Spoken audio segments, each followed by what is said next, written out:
on the show said that this game against Washington is actually, in his mind, a tougher test for Ohio State than the Texas game was. And I saw that. I'm like, this is just a virus at this point. This is a virus. The great news is Ohio State will not get caught slipping. There will be no rat poison. Nobody's telling them how great they are. This game has their full attention, and Ryan Day is treating it like a matchup game, which is really bad news for Washington because this isn't a matchup game. It's not even close to a matchup game. It's Juck. At number one, the most beautiful uniform in all of sport. If they brought back the gray stripes, this thing is so far out in front of everybody, you can't touch it. We are not bemoaning the noon kickoff. We are now owning it. It's a badge of honor. We're the lunatic fringe that defines our coach's legacy when it comes to this game. They don't get to define that outside the family. We're cut from a different cloth for Ohioans. Do I want Michigan to beat Oklahoma? No way in hell. I don't know what world I'm living in. This is insane to me. And if you saw my outburst, I apologize. It's showtime now. Hey, welcome to Juck on Bucks on a Friday. Appreciate you so much for joining me as we are now just one day from game time. The game will be 3:30 Eastern time. And I heard somebody say today that that's big trouble for Ohio State because it gives the folks out at Washington a couple extra hours to get a little more lubricated, which is not how that works. 3:30 Eastern time is, in fact, a noon kickoff for those folks out there in Washington. And I have heard this game broken down 25 ways to Sunday at this point. What we know for sure is the running game always going to be incredibly important when you're playing on the road, playing in a hostile environment with a very loud crowd. You got to be able to run the ball at least somewhat. And Washington so far against the competition, the bad competition that they've played, have given up just 62 yards a game, which is 9th in the country. That's very impressive. Ohio State has rushed for 192 yards a game so far. That is 46th in the country. If they rush for 92, they'll be just fine. 62, not so much. The big question is, who's going to carry the ball? Now, at the press conference on Tuesday, our good buddy Dylan Davis asked Ryan Day about the three-back system. Obviously, there's been a ton of talk this week from pretty much everybody, fans, pundits alike, about three backs. Are you really getting the best out of three guys if you're splitting carries three-way? Are you kind of not letting any of them get in a rhythm if you're only giving them that many carries? And a lot of people under the impression that is the case. And maybe it should just be two with that third guy maybe just being in a specialized role. Ryan Day spoke on it to Dylan. Here's the answer he gave. Right after the game, you being talked about kind of trying to find that rhythm for three running backs. Is it possible that maybe in a position where rhythm's an important thing, that maybe there are too many folks in the fire trying to play three running backs and get three running back carries, or is? No, it's a good question. How do you get everybody into a rhythm of the game? Each player is different. You kind of saw last year how we did it. Some guys got hot that game. We played them, but it's a long season. So we're sort of looking at it that way, that we need, all the running backs throughout the season. And, however that shakes out, we'll see each week. We'll look at the game plan. We'll look at where we are. We'll look at the health of everybody and then figure out who deserves carries. There's no question that, Bo did flash last game. And so we're going to keep building on that as we move forward. All right. So game plan specific, figure out who deserves carries, and brought up Bo and said, we're going to keep building on that. Now, to me, that sounds like Bo going to be kind of the centerpiece of the run game here. Could be wishful thinking, but that's kind of what I'm leaning towards when I hear that. But again, very well could be wishful thinking. It's a really difficult game. It's a difficult environment, and Bo could potentially make more history in this game out at Washington. Never once in the history of Ohio State football have we seen an Ohio State running back in his first two games of action rush for 100 yards. First time it's ever happened. So Bo already knows how to break records at Ohio State. Could he get it 3 games in a row, 100 yards straight? Before I sat up to do this video and talk about these running backs and pose this question, if Bo could potentially break this record, I wanted to make sure I was correct on that stat, that we have not yet seen before in Ohio State history a running back rush for 100 yards in his first 2 chances to play. So I got a hold of the individual that originally I saw that put that stat out there, And I just wanted to make sure that I read it right because it was kind of in passing. And he said, yeah, it's correct. He's almost positive. Why? Did I find information otherwise? And I said, no, I didn't. I was just double checking with you before I said it on the show, just in case I didn't want to get, fact check corrected in the comment section and look like an idiot. And he said, no, I'm 99.9% sure. And I've even got Ohio State checking on it. And I said, that's great because I think he could potentially go for 3. What do you think? And he said, depends on the knee. And I said, yeah, right. What's that? What are you talking about? And he said, yesterday after practice, apparently everybody but me knew that Bo was in a knee brace and kind of hobbling around a bit. It certainly didn't look like anything happened in the game that would have led to that. And then I remembered earlier in the day, somebody said something under something I put on Twitter asking me about Bo's knee. And I hadn't heard anything about Bo's knee, didn't know what they were talking about. And then this was sent to me after I dug a little deeper. And apparently a lot of people saw this clip. I was totally oblivious to this. Usually when there's some kind of injury, I'm hearing about it rather than finding out about it like this. But here is the video where everybody saw Bo hobbling around in a knee brace. So Ryan Day, Wednesday after practice, you could see Bo in the background and Bo clearly in a brace. Now, that is a minimal brace. That's not a big brace. He's got his shoulder pads on, so clearly he was practicing. And you can see a little bit of a hobble, but it almost looks to me like one of those hobbles because of, you're wrapped really tight. And, I don't know. To me, doesn't look very serious. But a lot of people were bugging out about this, and I think we can see him walk a little more if we fast forward a little bit. All right, watch Bo walk to the right here, and you can kind of see. Yeah, I don't know, guys. I don't know. I feel like he just can't really bend it because he's wrapped really tight there.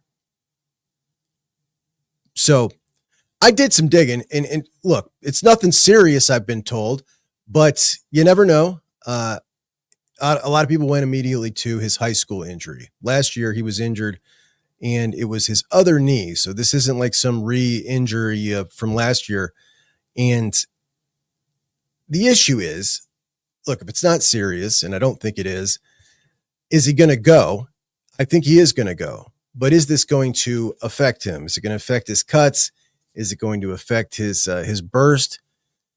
Possibly it could. The timing's definitely not great. When we look at this 4 stretch of games that the Buckeyes are in now, obviously it looked like it was going to be tougher earlier on than it looks like it's going to be now. You start off with Washington, then you got Minnesota, Illinois, and Wisconsin. And when I first looked at that on the schedule, like that's a pretty tough stretch. Ryan Day talked about it last Tuesday at his press conference. But then we saw Minnesota lose to California, a team that just lost 35-0 to San Diego State. Wisconsin could potentially go 2-10 this year. They're absolutely terrible. I thought Ohio State, could potentially go up there and get a game in Madison like Oregon got last year, which was a really tough game, and they were undefeated. Now I just have a hard time seeing that happening at either one of those games. And then when we look at Illinois, they just got mollywopped by Indiana, and that's kind of a no-win situation because if Ohio State doesn't beat them by 50, everybody's just going to be like, Indiana's better than the Buckeyes. And they've actually got USC coming in this weekend. They might get blown out again, but we'll make our picks at the end of the show. My point is, resting Bo up a little bit during those games would be fine, right? But this one, you'd sure love him to be a little more of the workhorse in this one. And I was thinking Bo was going to be kind of the focal point of this running game against Washington. But if he's a little bit limited in what he can do, the good news is they're missing their linebacker, Buda. He goes by Buda. He's out. And they don't have very good linebacker depth. They already didn't. And now since they've lost Buda, it's even worse.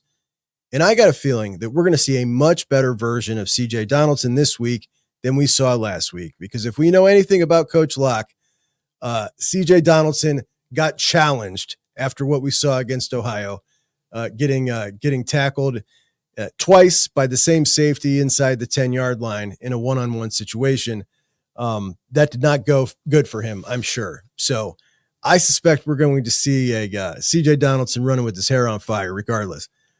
James Peoples has spent the last, 2 weeks listening to everybody outside the building say that he should not be running the ball and a freshman should take his spot.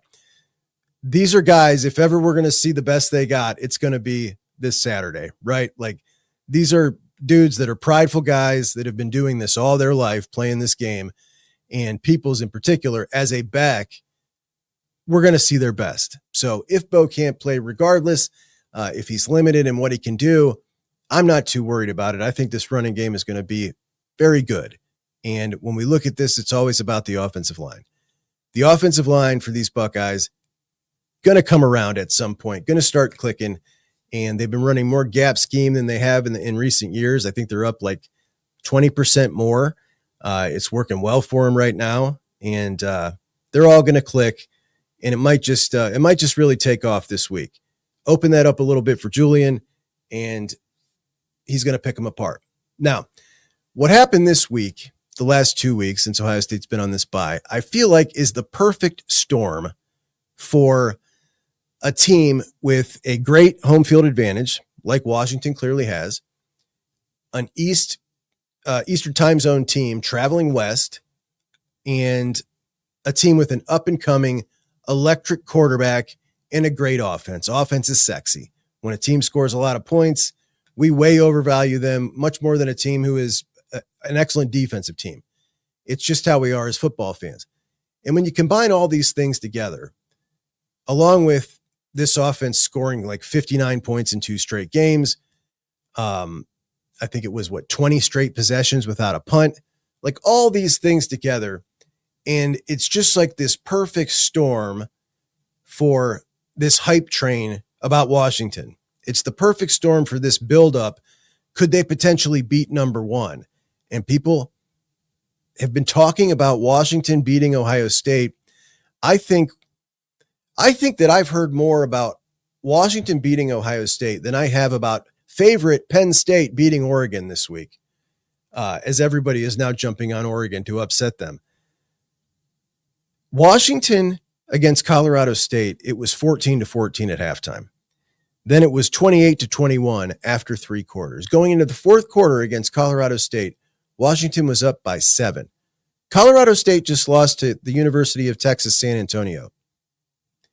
They beat North Colorado by 4 points. This is a bad team that was down just a touchdown entering the 4th quarter against Washington. Washington State, they were down by just a touchdown entering the 4th quarter against Washington. And somebody sent me a clip today of an Ohio State themed show. And the fellow on the show said that this game against Washington is actually, in his mind, a tougher test for Ohio State than the Texas game was. And I saw that. I'm like, this is just a virus at this point. This is a virus. The great news is Ohio State will not get caught slipping. There will be no rat poison. Nobody's telling them how great they are. This game has their full attention, and Ryan Day is treating it like a matchup game, which is really bad news for Washington because this isn't a matchup game. It's not even close to a matchup game. If you were making an all-star team, right? Let's say we're making an all-star roster. We're going to take our best 22, best 11 on offense, best 11 on defense, and we're going to use Ohio State starters and Washington starters. Let's start with defense. How many do you think are going to be from Washington's team and how many from Ohio State's team? I can tell you for certain there will be 9 from Ohio State's team on that starting defense.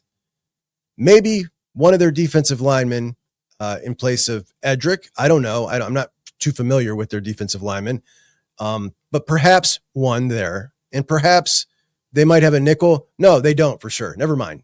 I know they don't because their nickel just got lit the hell up. So Lorenzo stays. All right. So it's 10 Buckeyes to 1 Washington player.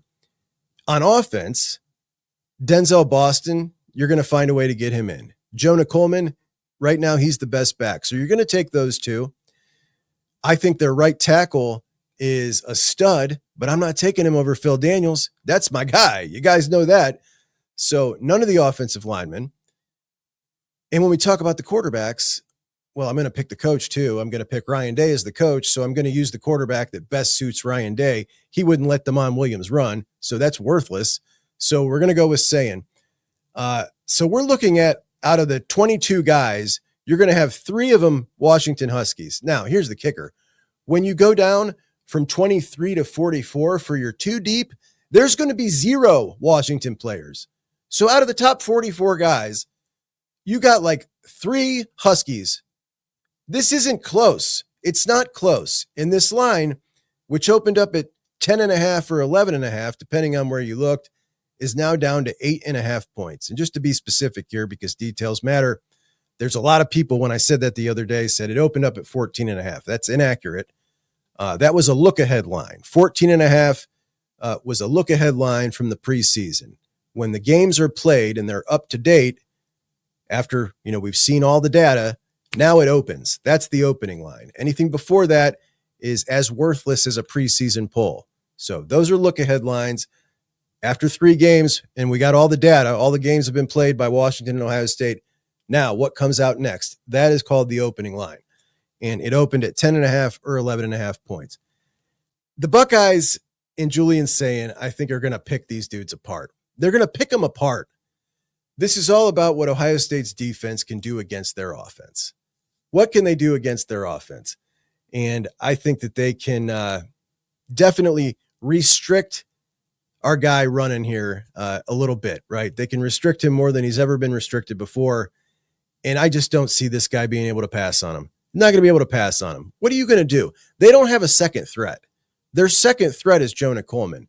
I think Jonah Coleman might have a pretty good game on the ground. The problem is you're not going to be able to use him much on the ground when you get down by 14 and 21, which I think is going to happen fast and furious because Hartline is coming out headhunting.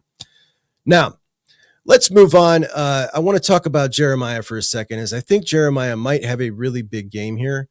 And if Jeremiah does have a big game here, Oklahoma's John Mateer, who was leading for the Heisman and looked like he might run away with it, going to be out for a month now with his hand surgery. And in his absence, Fernando Mendoza, Valenzuela of Indiana, odds-on favorite to win the Heisman right now.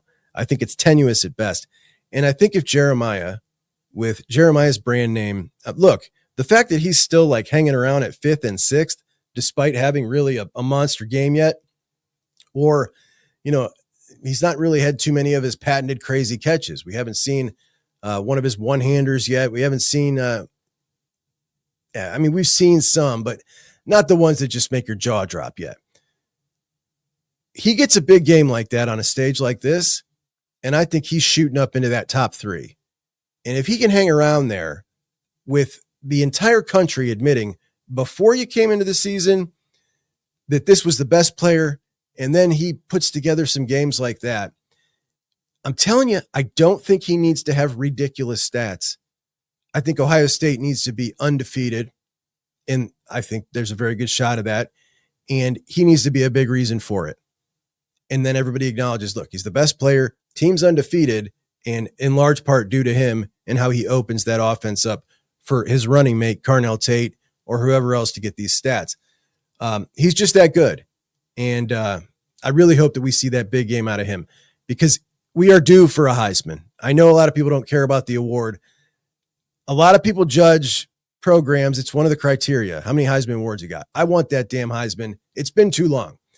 Now, let's move on. Every year, Ryan Day does a review of his coaches, and he lays out goals for them, and they lay out goals for themselves. And usually I like to go over these and just see if anything kind of sticks out. And I got a couple things to share from the reviews this year. Last year's was hilarious because it came out right at a time where Justin Fry was having a real rough time on the recruiting trail. He had just missed out on a bunch of guys and then put out like 10 new offers, and it was just comical. And then this review came out, and the review, Ryan Day's goal for him was like, get out of my office and go hit the trail.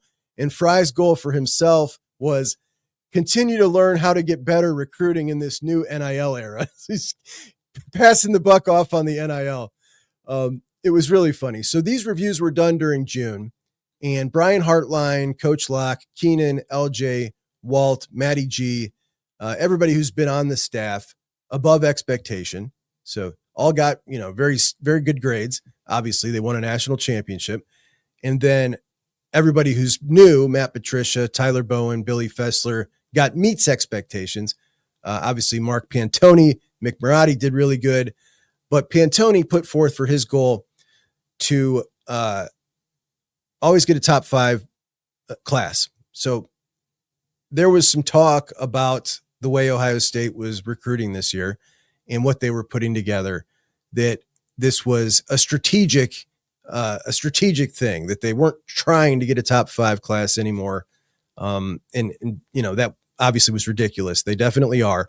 But a lot of people were, I think, making themselves feel better by saying this was strategic. They're actually not trying to do that. They're trying to save some of that money for the portal, and they're changing the way they're operating. So this confirms that is in fact not true. He is definitely still going for a top 5 class. Class sits at 9th now. There did for a minute there become some optimism today with Dre Quinn. Dre Quinn, an edge rusher who was committed to Clemson, and he decommitted from Clemson. And this is a guy, there's been some talks with Ohio State. Thoughts are he might come up and visit for Minnesota. But at the same time, Texas was his runner-up when he picked Clemson. And there's a lot of people who feel a lot of movement with Texas right now. So there might be some potential there. There might not. At any rate, he's a top 400 kid who is, a guy with potential. He's not some can't miss guy. And he seems like just the right type of guy for Texas to overpay for, and Ohio State to say, yeah, that's not the dude we're going all in on here. So that doesn't make me feel great. But Pantoni also put for his goal, trying to figure out NIL evaluations with little to no information is tough, while at the same time, the decisions are critical for success. And of course, we've talked about this since the House settlement passed. Texas Tech, the other day, I told you I thought was probably landing Jalen Brewster, the number 1 defensive tackle in the country, to go along with the number 1 defensive end, LaDainian Geitlin. God, man, I have a hard time with this guy's name. LaDainian. I can't say either one, the first or the second. They also had a top 3 offensive tackle. Well, that top 3 offensive tackle flipped today to Oklahoma, left a considerable chunk of money on the table, according to himself. But Texas Tech, now they're in on the number 1 quarterback in the class. And I just went through a list of top 300 guys. There's like 6 or 7 of them that they got in the loop. Remember, in 2026, they just had 2, Felix Ojo and one other top 300 guy. So they're going in even harder now. And the rules are not applying to Texas Tech. They're paying whatever the hell they want. That's very, very clear. There's not enough revenue share to put this together. And they certainly don't have enough third-party NIL opportunities to make this happen. Now, you'd think by now that the CSC might be on them or investigating them as to what's going on. That, of course, is the enforcement wing of the House settlement. But they're not. They're not investigating them because they're not operating yet. They're still in court trying to figure out the final rules and stuff, which is just amazing to me. Ross Bjork talked last week about the lack of clarity, which is also amazing to me. Here's what Ross had to say about the lack of clarity right now. How we build it out, how it's structured, those are all the things that we're all working on. Yeah. It is evolving. Mm-hmm. There's interpretations, there's rules that have not been published. Yeah. The College Sports Commission, right, is figuring a lot of these pieces out. So there are still some moving parts around clarity.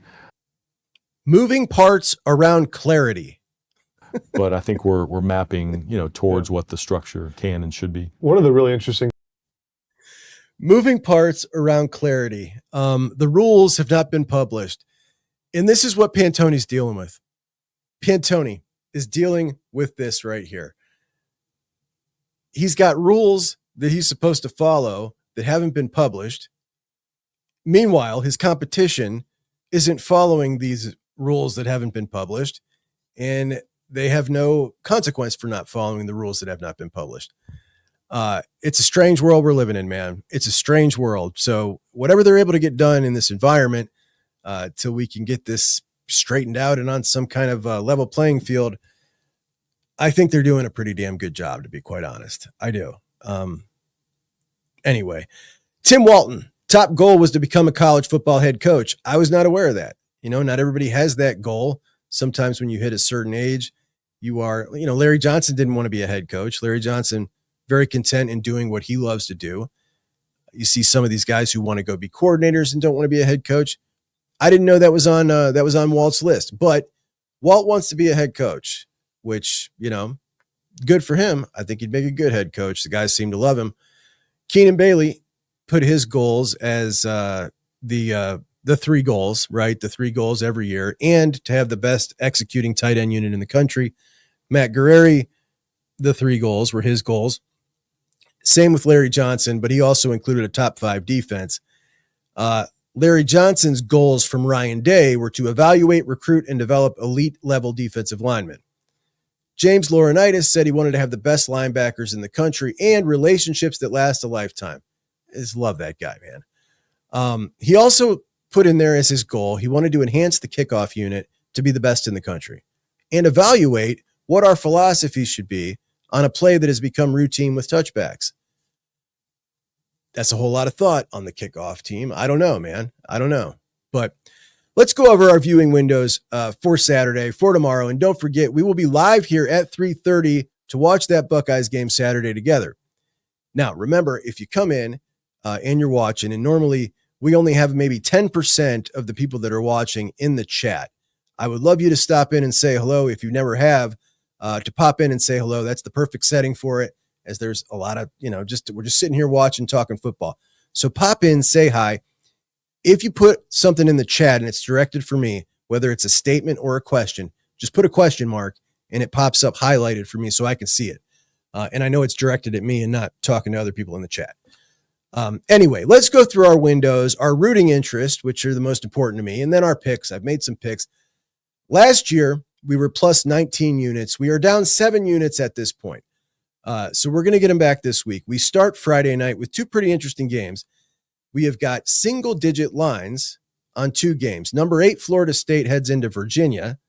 Virginia 3-1. They haven't beaten anybody, and they lost to NC State. And they're Virginia.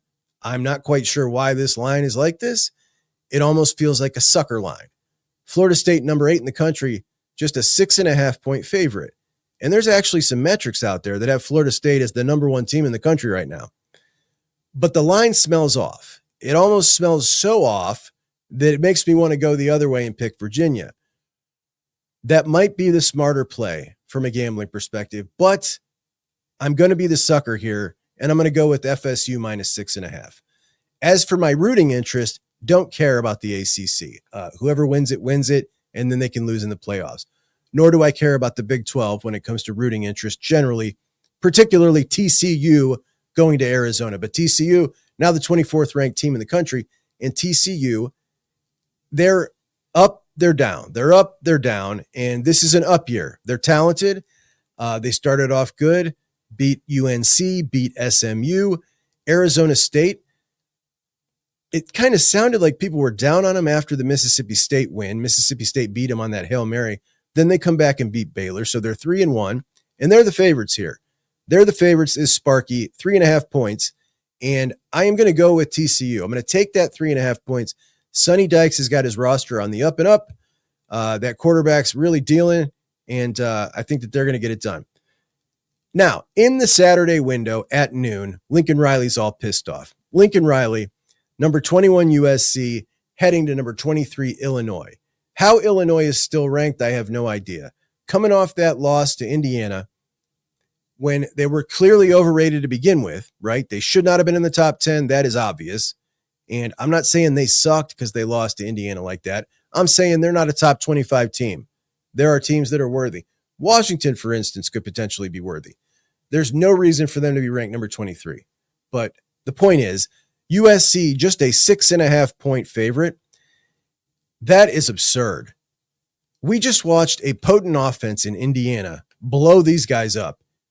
Has anybody watched USC's offense this year? They're legit, man. They can score the football. Lincoln Riley, he's upset. He's upset. Here's why this guy's upset, man. And another instance of why I just cannot stand this dude. He is my second most hated coach, and USC, coincidentally, my second most hated program. I hate them more than Miami. I hate it more than anybody outside of Michigan. Always have. Hate the program, hate the coach. And this guy is complaining because last week he played an 8 p.m. game, and this week he's got to play the noon game. So he's going from a late game to an early game. Saturday to Saturday. Who are you that makes you so special, dude? We understand you got to travel, and it's technically 9 a.m. on your body clock when you play a noon game. Maybe they should make some concessions to you for that. Maybe they shouldn't. Everybody from the East has to go out there, and it messes with their body clock. They're playing later, whatever that, it doesn't, whatever it is, somebody's getting the screw job when they're traveling. But only Lincoln Riley makes a stink out of it. And again, that's why I cannot stand this guy. However, the team I really think is really good. I think they're really good. I think they're on the come up. They've got some tweaks still to make defensively, and I don't think they got all the players they need, but they're coming. They're coming in the class of 26. They're coming in the portal. They're clearly investing. Next year, this is a legit playoff contender. They've got a shot at it this year. Then we get really weird with Notre Dame in Arkansas, and I talked about this game earlier this year. Notre Dame is 0-2, but they lost to Miami and Texas A&M right at the end of each game, pretty much the start of a heartbreak of a season, right? And Arkansas just lost to Ole Miss, and then they lost to Memphis. Now, those are two good teams. Memphis just might be the group of fives representative in the playoffs, but Arkansas is nowhere near as good as Notre Dame. Now, the game is in Arkansas. Sam Pittman's on the hot seat. I would love to see Notre Dame officially get bounced from the playoffs. Just go ahead and lose that third game, start 0-3, and you're out of here, pal. So, old Juckster's rooting for the SEC in this one. I'll be hammering this line. Look, Notre Dame is a 6.5 point favorite early in the week, and now it's dropped to 4.5. Which means everybody's betting on Arkansas. This is so weird to me. I'm going to take that Notre Dame minus the 4.5, but I'll be rooting for Arky. Now, I'm not playing this game, but I do just want to make mention of this. Rutgers is terrible. Rutgers is terrible, and they're playing Minnesota. And Minnesota is just a 4.5 point favorite at home. Next week, Minnesota is going to get destroyed in Columbus in prime time. Cincinnati, who I root for, they don't root for us, but I root for them to represent the great state of Ohio. Their second real test of the year. After losing to Nebraska by just 3 points, they're going to Kansas, and KU has looked pretty damn good so far. They did just lose to Missouri, 42-31, but Missouri looking like the real deal. And then they came back and beat West Virginia 42-10. An opportunity for Cincinnati to plant their flag and start making some movement in the Big 12. Kansas, a 4.5 point favorite. I feel like Kansas got some mojo, and I'm going to go Kansas minus 4.5, but I will be rooting for the Bearcats. All right, now we move to 3:30, the real window, where we've got 3 really exciting games and 1 potential exciting games. And we will start with that one as Iowa hosts Indiana. And I sat here and listened to Kirk Ferentz talk about Indiana at his press conference this week. Don't ask me why I'm watching a Kirk Ferentz press conference. By the way, youngsters, it's Kirk Ferentz, not Ferentz. I don't know where this came from, but anytime I see a guy in his 20s talk about Ferentz, they say Ferentz. Kirk Ferentz. Listen to the old schools. This guy was the Browns DC when I was a young man. Anyway, Indiana is an 8.5 point favorite, and Kirk is talking about Indiana like he's talking about Ohio State. Oh yeah, 2 NFL receivers, and the quarterback might be the best in the country, and he's just got this vibe about him, like, we're going to try our best, but hey, look, these guys are just great. And it sounded so defeatist and so matter of fact, like we know we're going to lose, but we'll give it our go. Similar to how he sounds before Ohio State, which I also listen to. And I'm telling you, man, at the beginning of the season, I was talking about Iowa football, and I used Indiana as an example. Indiana is the historical doormat of the Big Ten. They're the historical doormat, and we're looking at what they're doing now in this era of college football. Yet you've got Iowa, a historically, second-tier program in the Big Ten with a lot of pride and a ton of support, and they're settling for Ferentz. Get him the hell out of here and get in somebody who understands today's game and how things are going, and you too can potentially be like Indiana. Now, the Iowa folks, apparently I have more, I'm more demanding of the Iowa program that I'm not a fan of than their actual fans, because they cooked me for that comment. They cooked me. That's fine. They can sit and watch Indiana get fat and happy while they spin their wheels and talk about Indiana like they're Ohio State. Anyway, Indiana going to steamroll Iowa. Indiana, -8.5. Yeah, yes, please. I'll take that. Number 4, LSU at number 13, Ole Miss. And Ole Miss, 1.5-point favorites. Now, Ole Miss, the offense has been fantastic, and they got Trinidad Chambliss, who is an awesome story, a backup quarterback, transfer FCS kid, comes in. He's a star, an absolute star. The LSU defense, second year under Blake Baker, and they are cooking with gas, man. Awesome unit. Garrett Nussmeier in the LSU offense, they suck. They can't run the ball. Everybody talked about Nussmeier like he was a top 5 quarterback coming into the year. I never bought it. I think he's kind of trash. And LSU is not the number 4 team in the country. Now, they got Whit Weeks messing around with Lane Kiffin's daughter. I kind of love Whit Weeks, to be quite honest, and his brothers. That's like throwback old school stuff right there. But Ole Miss is going to win and cover at Vaught Hemingway and get LSU knocked the hell out of the top 5, because I'm sick of the love they were getting. Do you remember the love? Speaking of love, do you remember the love that some people, real smarty pants type of folk, were giving to Auburn, Oklahoma, and Florida in the offseason? Auburn, Oklahoma, and Florida were going to be great.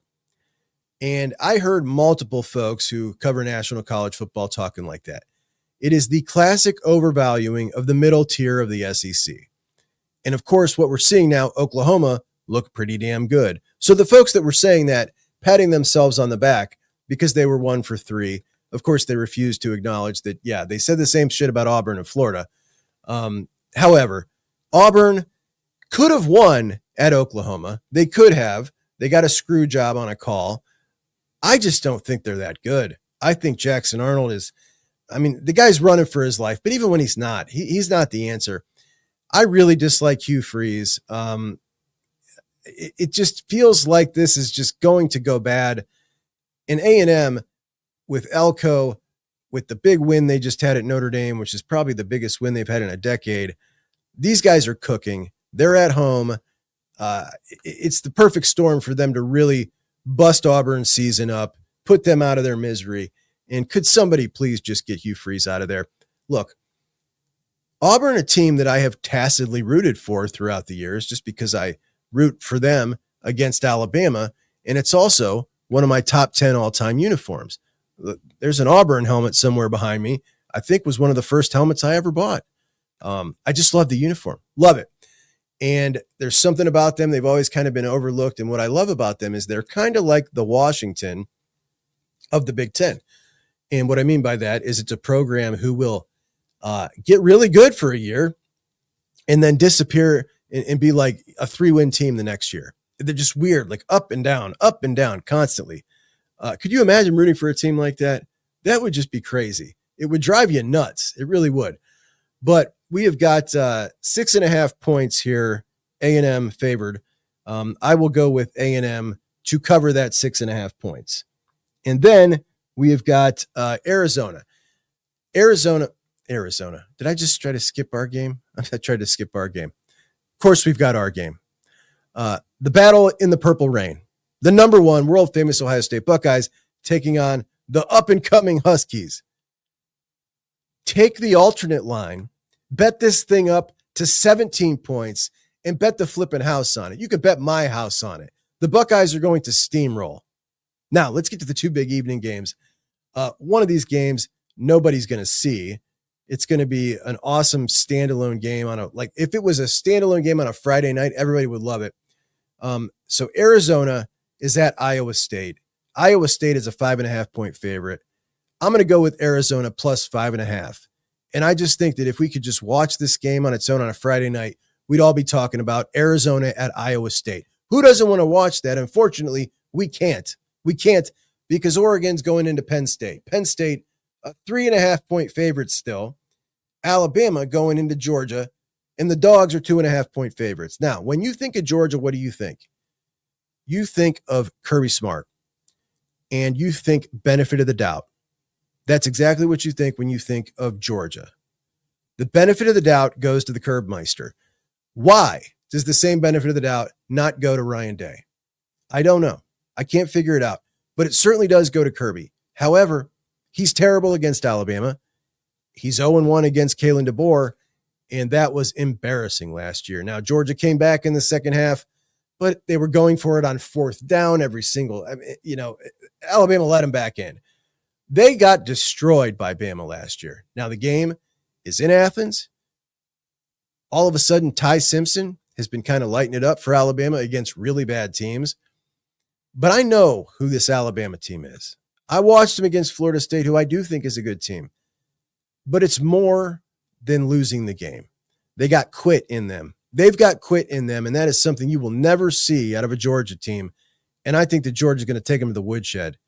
And we are going to quickly hear these Alabama fans clamoring for Kalen DeBoer to get the hell out of town again. Go Dogs. They're going to mollywop the Tide.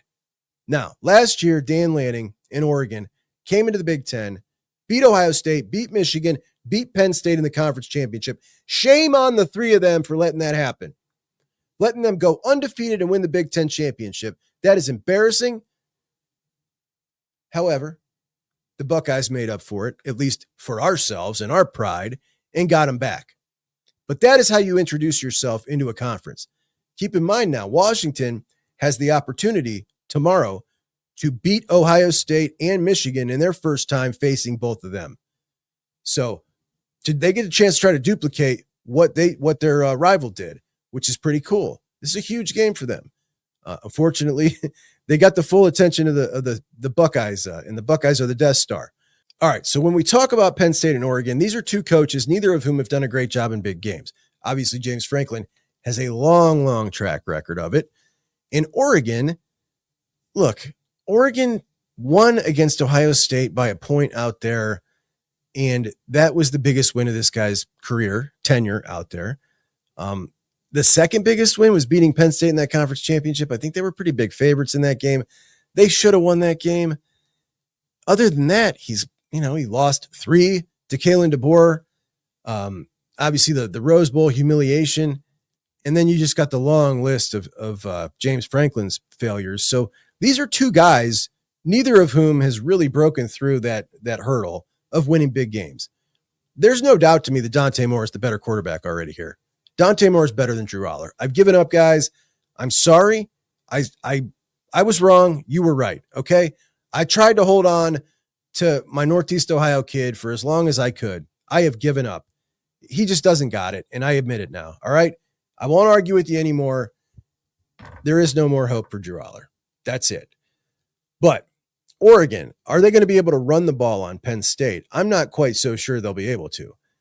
On the other side of the ball, I think Penn State's offensive line and Phil Troutwine, their offensive line coach, I love. These dudes are going to be able to steamroll. They're going to run the ball, and they're going to do a pretty damn good job moving the ball up and down the field on Oregon and not playing Oregon's game, which is scoring a lot of points. They're going to slow it down. They're going to play at Penn State. Who's going to control it? I think it's Penn State. And I have been leaning Oregon all week, right? I thought maybe that would change here as we came closer to the week, closer to Saturday. But I'm still feeling Oregon plus 3.5. If you're going to give me 3.5 points with who I feel is the better team, I just got to take it. I don't care about the environment. I'm taking that 3.5 points. Now, if Penn State wins, Oregon, the rest of the year, has Indiana and USC as two teams that could potentially beat them. Do they have anybody else? I think that's it. Indiana at home, USC at home. So, yeah, that's it. Those are their two toughest games. is there any chance Oregon doesn't make the playoffs? They would have to lose to both of them and Penn State. So I don't think there's a chance that Oregon misses the playoffs here. Penn State, on the other hand, if they lose to Oregon, they've got to play Ohio State next at Ohio State and then welcome in Indiana. I think that the odds are higher that if Penn State loses this game, that they get knocked out of the playoffs. And I would like to see one of these two get knocked out of the playoffs. So for that reason, I think not just my pick, Ducks plus 3.5, but also my rooting interest will be with the Ducks on Saturday. So rooting for the Ducks, picking the Ducks plus 3.5. And high drama in the Big Ten, man. This is going to be really fun watching this Saturday night unfold. So to review, we have got Florida State at Virginia minus 6.5, TCU plus 3.5, USC at Illinois minus 6.5, Notre Dame plus 4.5 against Arkansas. I don't get it. Kansas minus 4.5 against Cincinnati, Indiana minus 8.5 against Iowa. Get out of here. A&M minus, what's that damn line? 6.5 against Auburn. Arizona minus 5.5. Georgia minus 2.5. They're going to destroy Bama. Oregon plus 3.5. All right. One more thing tonight, guys. Last week, Luke Fickell, as you know, old Buckeye Luke Fickell, guy that I rooted for hard since he's been at Wisconsin, not just because he's our guy, but because I've got family who are Badgers and I root for them and their happiness. Wisconsin's never been a Big Ten team I've disliked. My dear old Uncle Mark loves him some Badgers. My Aunt Patty loves her some Badgers. I support them. They're my family. It's not their fault, guys. It's not their fault. But I was rooting for Fick. I'm done. He looks clueless. He looks clueless on the sideline. His roster looks terrible. He doesn't know how to he doesn't know how to build a roster. I'm stunned. They've got money. I don't get it. I thought he'd be so much better. And I'm just looking back at where did this go so wrong? How could this possibly be so bad? But it is this bad. And we saw a 10.5 point Maryland team come up into Camp Randall and they beat Wisconsin by 10. And the 5,000 fans who stayed around at the end of the game were booing and saying fire Fickell. And Barry Alvarez, the godfather of the program, came out and had some things to say. He called these fans spoiled rotten. He called them spoiled rotten. This program's in shambles. It's an absolute disaster for years now.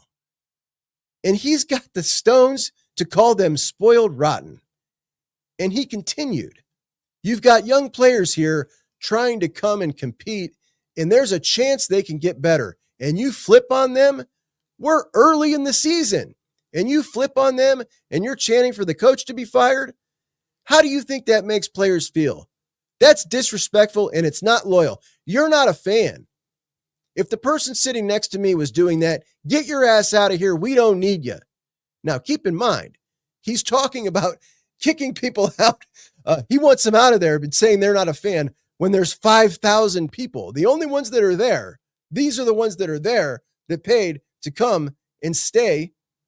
And they're disappointed and pissed off because they were coming to see the one game on the schedule that they thought they could still come and watch a Badgers win.